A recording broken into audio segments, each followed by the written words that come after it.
वाह, कमाल.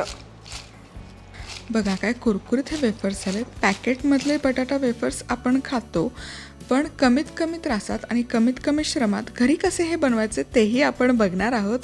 खूप साऱ्या टिप्स ट्रिक्स आहेत हे वेफर्स घरी बनवण्यासाठी. पटकन रेसिपी सुरू करूया. नमस्कार, मी मधुराज रेसिपी मराठीमध्ये तुम्हा सर्वांचं खूप खूप खूप मनापासून स्वागत. बटाटा वेफर्स खायची इच्छा झाली, पण ते स्टोअरमधून आणतो ना, ते पॅकेटमधले वेफर्स खायची कधी कधी इच्छा नाही होत.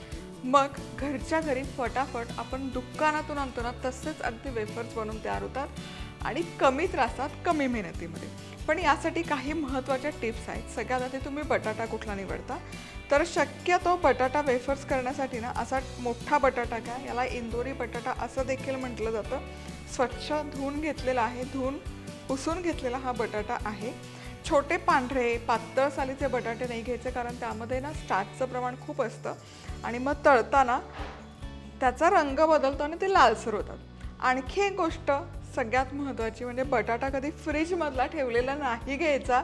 दुकानातून आणलेला तो रूम टेम्परेचरवरच ठेवलेला बटाटा घ्या.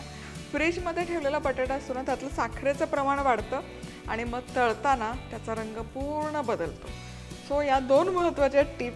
आता तेल मी तापायला ठेवलेलं आहे. आपल्याला लगोलग प्रोसेस करायची आहे, अजिबात टाईम लॅप इथे ठेवायचं नाही आहे. त्यामुळे ही प्रोसेस करत असताना तेल तुमचं कढईमध्ये तापायला ठेवून द्या. आता या बटाट्याचं आहे ना साल काढून घ्यायचं. साला सकट घेतला तरी खरं काही हरकत नाही आहे, पण साल काढलं तर जरा एकसारखं ते तळलं जातं.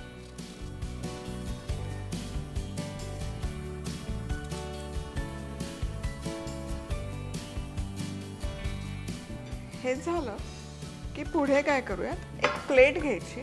प्लेटवर असं एखादं सुती कापड ठेवायचं किंवा टिश्यू पेपर ठेवला तरी चालेल. हा जो स्लायसर आहे ना, हा स्लायसर घ्यायचा. बटाटा वेफर्स बनवण्यासाठी जो स्लायसर असतो तो, आणि याचे स्लायसेस यावर पाडून घ्यायचे. बघा छान असे पातळसर स्लाइस पडतात. स्लायसेस झाले पाहिजे.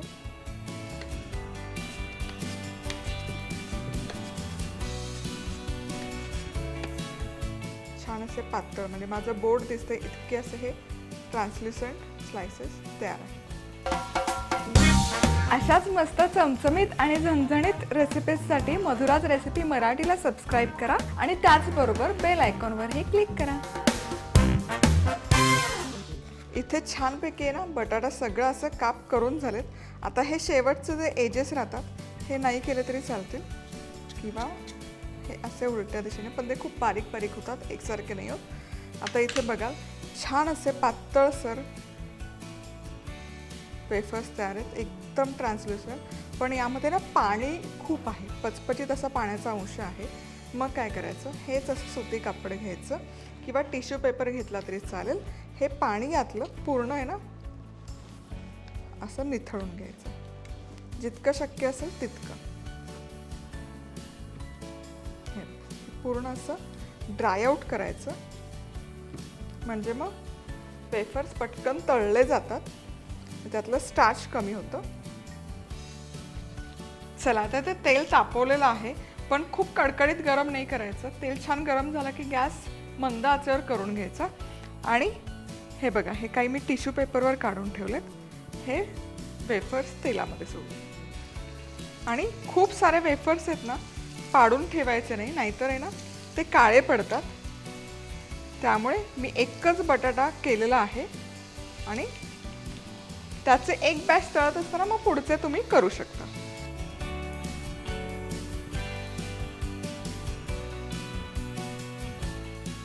आणि हे वेफर्स आहेत ना अगदी मंद आचेवर तळायचे. जरा जरी टेम्परेचर वाढलं ना तर त्याचा रंग बदलतो आणि त्याला लालसर रंग येतो.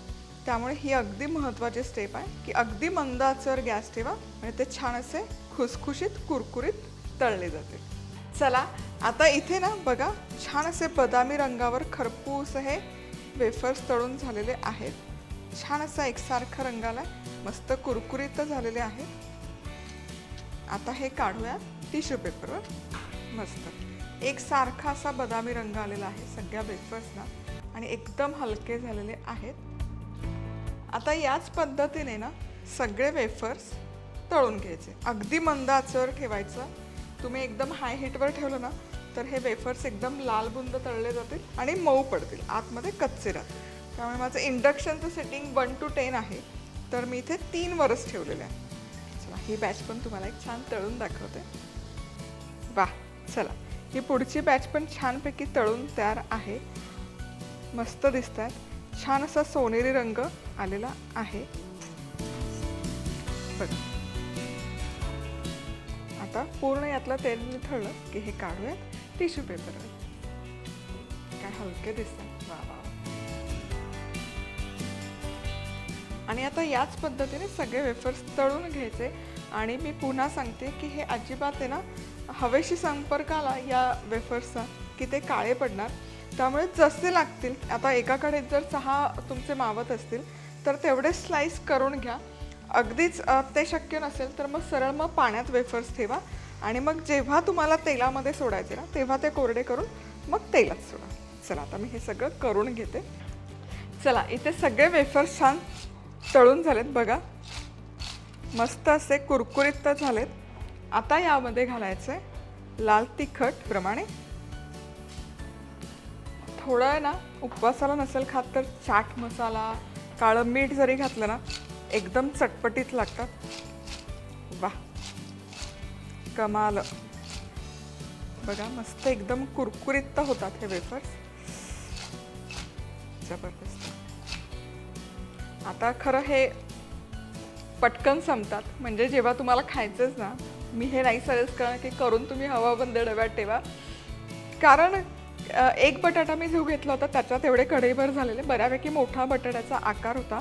थोडी अजून एक बॅच होती त्यातली, तरी पण बऱ्यापैकी कढईभर झालेले आहेत.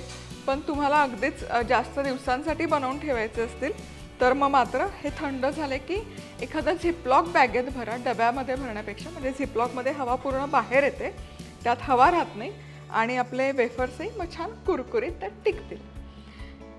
रेसिपी आवडली तर लाईक, कमेंट, सबस्क्राईब करा आणि पुन्हा भेटूयात अशाच मस्त रेसिपीज सोबत. तोवर मस्त राहा, खुश राहा, आनंदी राहा आणि सगळ्यात महत्त्वाचं खात राहा.